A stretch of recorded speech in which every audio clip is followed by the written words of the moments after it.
Welcome to Not Milk Never Milk. Subscribe if you're lactose intolerant. In this video, I will explain how to use Sky Studio, full guide.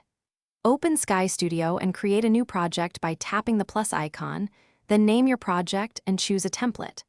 Adjust resolution and frame rate in project settings, import media from your device or cloud, and organize clips on the timeline. Use autosave and frequent exports to keep versions safe. Remember keyboard shortcuts to speed up edits, and review the export. Sky Studio's interface is intuitive once you know each panel and tool.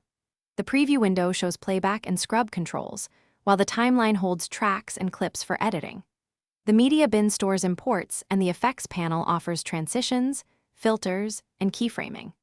Customize workspace layouts for single monitor or multi-monitor setups, and save your workspace to speed up future sessions with consistent tool placement and faster workflows.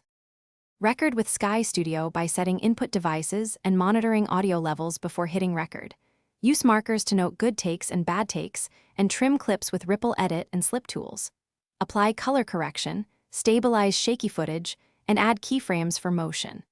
Export drafts in low resolution for review, then finalize in high bitrate formats when ready for publishing on social platforms. Optimize audio with compression, de-essing, and noise reduction to improve clarity and listener engagement. Thanks for watching. If this was helpful, leave a like and consider subscribing. See you next time.